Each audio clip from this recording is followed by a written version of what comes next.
Good evening. I'll call this meeting of the Board of Zoning Appeals to order, please.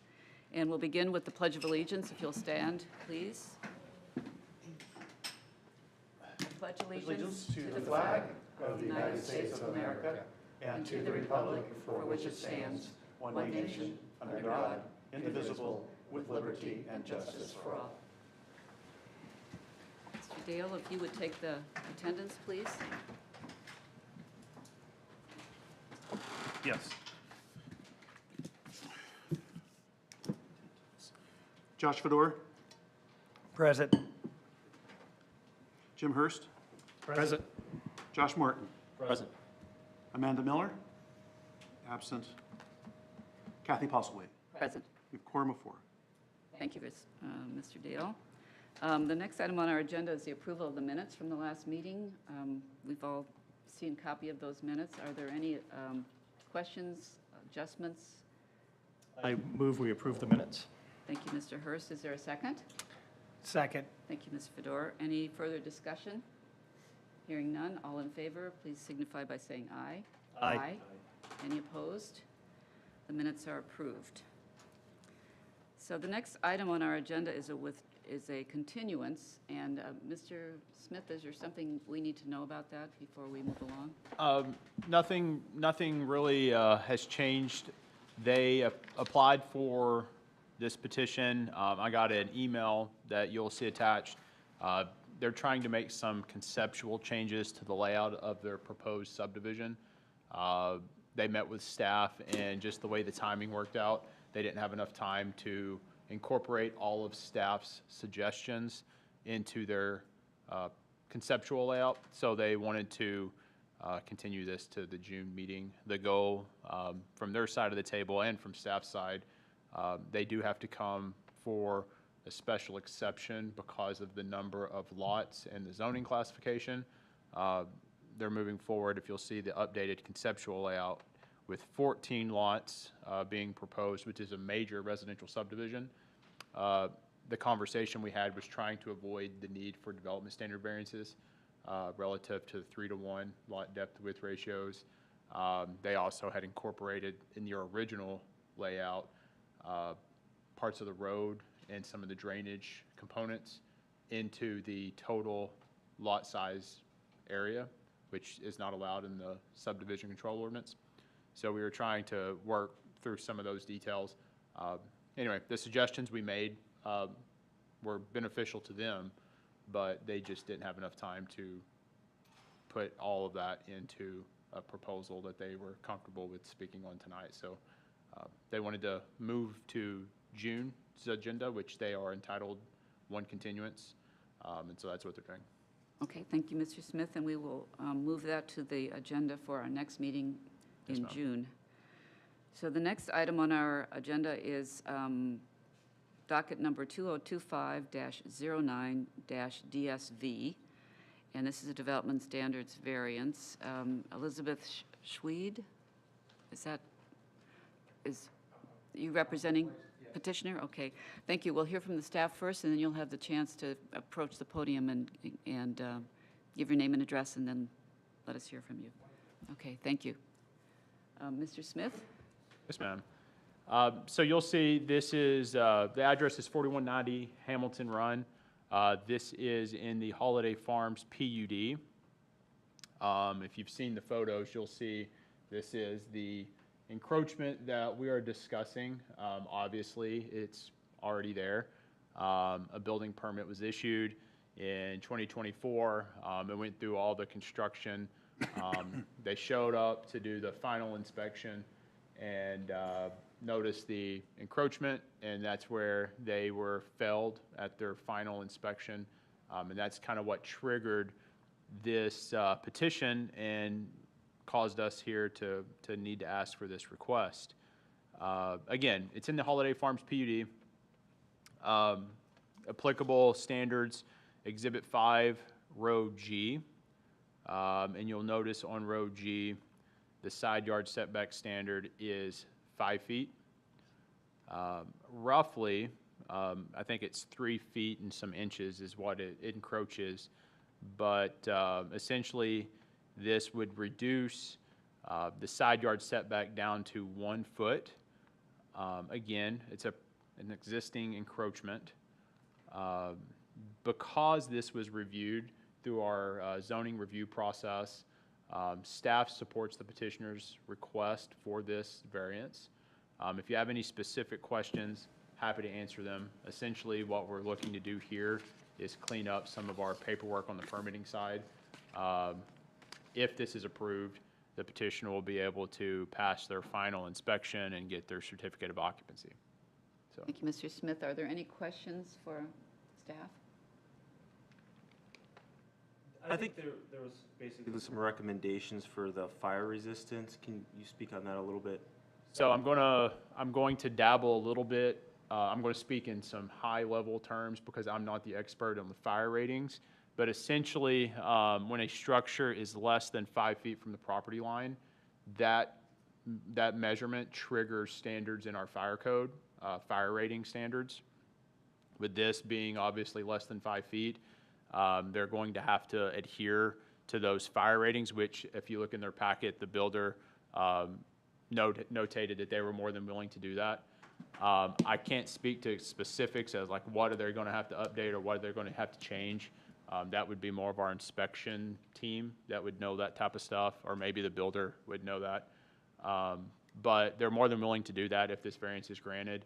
And then the second condition that we talked about during our pre-meeting was limiting this encroachment specifically to the second-story patio, rather than reducing the side yard setback along the entire property line.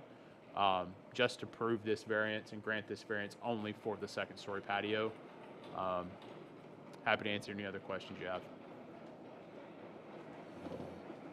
Anything else for staff? I'll wait for him to come back here.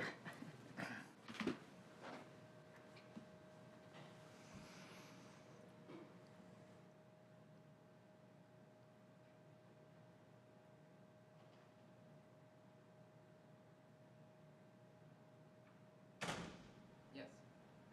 Jonathan, on the plot plan included with our packet, I was looking at it and I'm trying to see where this porch is on that plot plan. I see the back porch, but I don't see where that extension is on this. That's what I was looking here. You're going to see it on the house plans here, I think. Let me look here. Oh, maybe if I gone down further, I'm sorry, it was just on the first page. It's okay. It would probably help too if it wasn't microscopic on the screen here, but you can see part of it. Well, right there. Yeah. I got it. Okay. And, you know, just generally speaking, this is a unique situation. From our zoning reviews, typically, you don't see second-story encroachments. So they went and did exactly what you did, which is they looked at the site plan, the first floor. They didn't see anything abnormal. Rather than digging into all 16 pages of these house plans, when they do their zoning review, they just look at the foundation, right? And they see the setbacks are fine, that type of thing. And so they approved it based off of that information, which is understandable. And then the way the inspection process works, there's different phases of inspections. Fortunately or unfortunately for this project, it didn't trigger or check any of the boxes for any of those other inspections. So what happened is the permits were issued in 2024 to start construction. And this particular encroachment, whether it was because of the materials or what have you, it wasn't inspected until the final inspection. And so the only opportunity they had to see it was at the final inspection, once it was permitted. So. Anything else for Mr. Smith? I don't have anything. The petitioner, if you would, your representative of the petitioner, if you would identify yourself with your name and address, please, for the record. Hi, my name is John McKenzie. I'm with Homes by McKenzie. I live at 623 Round Hill Road in Indianapolis, Indiana. And Elizabeth Schwady works for me, but I thought I should be the one to come and talk to you also. That's why I'm here and she's not.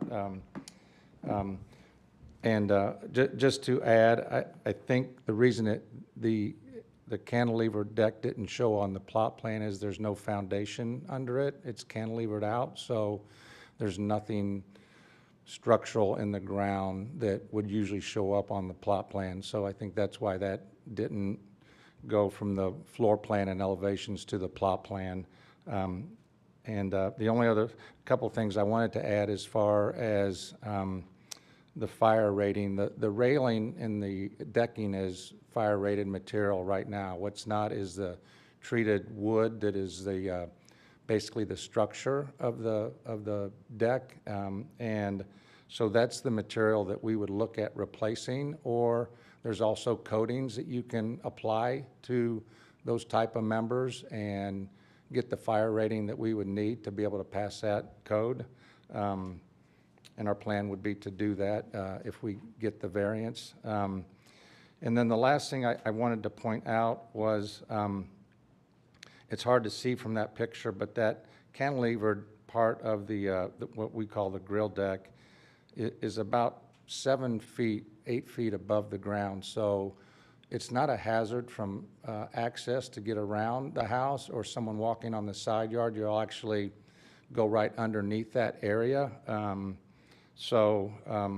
That's just a minor point, but just wanted to bring it out because that's one thing that you could think of when you saw it, if you haven't seen it in person, is that, you know, it would obstruct someone from getting access to the back of the house, but that's not the case. So I wanted to point that out and, yeah, answer any other questions you might have. So I have a question, looking at this photo, so that if I'm reading this right, the neighboring house, the part that faces where this grill deck is, there are no windows there, is that right? It looks as if it's Right, just that's- siding, and there's yes. not like a window looking right out at No, there's a this- transom window that's kind of towards the front of the house a little Yes, bit. yeah. That's, I haven't been in that house, so I would assume that's either a closet or a bathroom.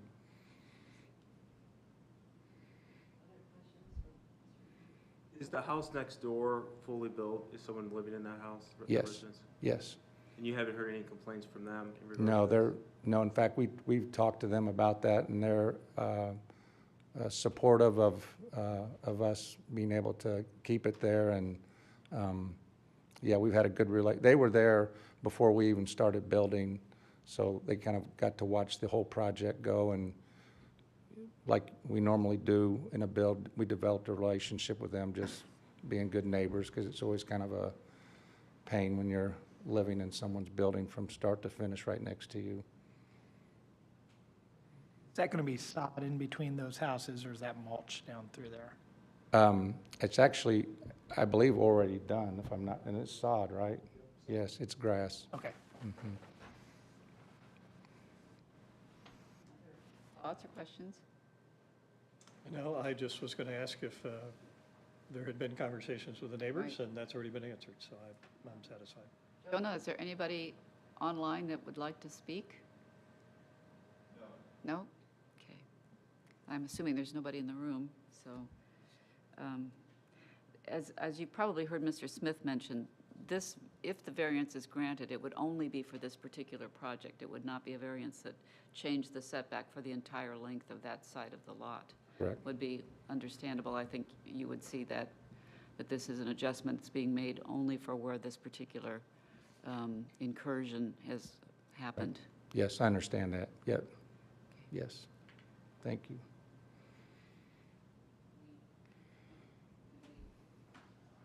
I think their biggest challenge is growing grass between those two houses with that deck above it. That's why I asked about what was underneath it. That's, I That's mean, somebody else's. that's not, yeah, become friends with the superintendent of the golf course is all I got to say.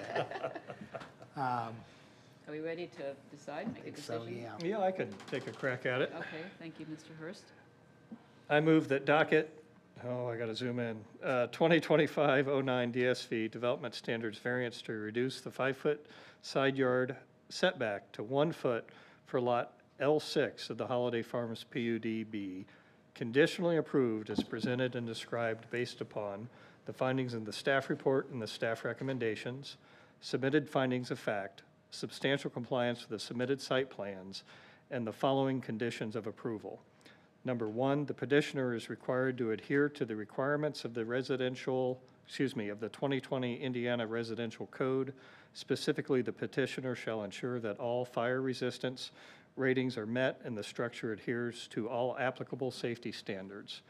And the second condition being that this setback is only for this second-story deck presented in the site plans and the plans that are included in the packet. Mr. Hurst, well said. Is there a second? I'll second. All right, thank you, Josh. Any further discussion? Did you want to do a roll call vote, Mr. Dale? Sure. Okay. Jim Hurst. Aye. Josh Fedor. Aye. Josh Martin. Aye. Kathy Postlewaite. Aye. Motion carries. It's granted, and good luck with the project.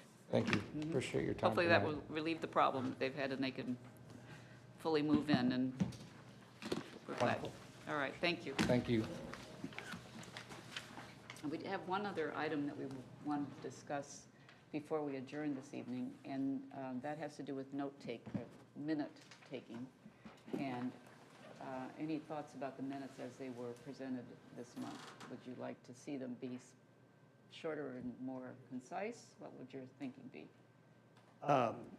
They were certainly well done, but I think our intent in moving away from the fully transcribed minutes was to reduce the overhead of the town in keeping such complete minutes. I understand from staff that they listened to the meeting again to be able to generate these minutes, and that certainly wasn't my intention with our change in rules. I would be very content with something that looked a lot like of our agenda and the votes, and if there's anything that was on the agenda but didn't have a vote, just a brief description of what was discussed would suffice for me. I tend to agree. I think when we approved this, I was thinking we were going to get what, when I read the county's minutes from their meetings, it's boom, boom, boom, boom, kind of bullet pointed out a little bit. So this, yeah, I tend to agree with you. Yeah. We're happy to provide that very truncated minutes for you. Well, certainly a lot less Yeah. intense. Yeah. If you're happy, we're happy. Yeah, I think that sounds fine. And anybody who, the video of the meeting will be available for anybody who wants to watch on YouTube who, And as always, and especially since we're not, dictating out these minutes for everything I say, I reserve the right to be entirely capricious and reverse my decision at a later date. I'll make a note of that. I think it's already been recorded, so we'll play that back for you. So, all good. Thank you for that. You in the capricious part, or? All right, if there's nothing further, then. Motion to adjourn? Thank you very much. Is there a second? Second. All right, all in favor? Aye. Thank you. Good meeting. Congratulations. Yes, it's That the was- fastest that's- meeting.